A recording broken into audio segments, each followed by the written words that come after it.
What I'm about to say is not going to get me fans.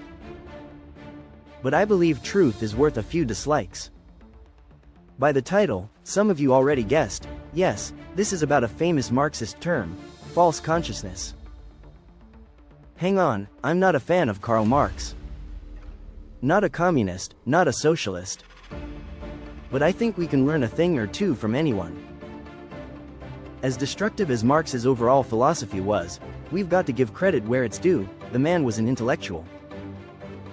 And like a broken clock, he was right about one thing: false consciousness. False consciousness means you end up defending what destroys you, believing the system that exploits you is somehow your personal friend. It's when the worker becomes the spokesperson for the boss, when the oppressed voluntarily police each other, and when pride replaces awareness. We see it every single day. When coworkers mock you for leaving office on time, as if respecting your own hours is rebellion. When people say, you should be grateful you even have a job, instead of asking why that job pays so little. Or when a person who earns barely enough lectures someone else about market forces, as if hunger were an economic theory. Economists call it supply and demand. I simply call it taking undue advantage of someone's circumstance. And I think the root of false consciousness is pride. Not arrogance, but that wounded pride that whispers, I'm not like the others, I'll make it. We'd rather suffer quietly than admit the system's unfair. That pride blinds us to solidarity. It makes us fight each other while those above us never even step into the ring. You see this pride when people online mock workers asking for better pay, and proudly type, it's just supply and demand. But the moment someone mentions collective bargaining or joining a union, that temporarily embarrassed billionaire in his smirks and says, unions make people lazy. Funny, we never say that when billionaires form lobbies. When the ownership class joins hands, spends millions to kill competition, or to bend policy in their favor, we call it strategy, networking, free market genius. But when the working or middle class even suggests joining hands to increase their bargaining power, suddenly it's chaos, inefficiency, socialism, anti-growth, pick your insult. So when they organize, it's progress. When you organize, it's trouble.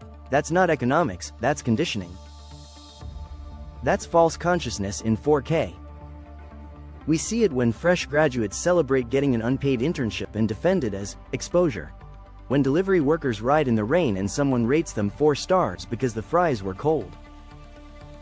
When people mock unions but worship startups that call overwork passion. When someone says, the poor should just work harder, without realizing the poor already work harder than anyone else, just without cameras or air conditioning. In my imagination, it's like a medieval battlefield. Soldiers giving each other a hard time for resting, while the prince they're dying for is sipping wine somewhere they'll never see, and the wine they will never taste. Today, we don't have armor, we have laptops. The battlefield is fluorescently lit. But the story's the same: you'll bleed, hustle, burn out, and they'll eat the fruit of your labor on their private megayacht, while you debate morality on social media. They'll weaponize sacred scriptures, national pride, company culture, anything, so long as you keep fighting the wrong enemy. False consciousness isn't theory anymore. It's our daily operating system. It's when exploitation feels normal and resistance feels embarrassing. And maybe the cure isn't a revolution, maybe it's clarity.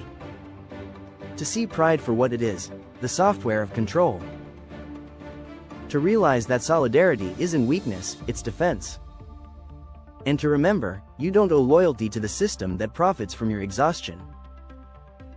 If that made you uncomfortable, good. That means you're still capable of feeling something real.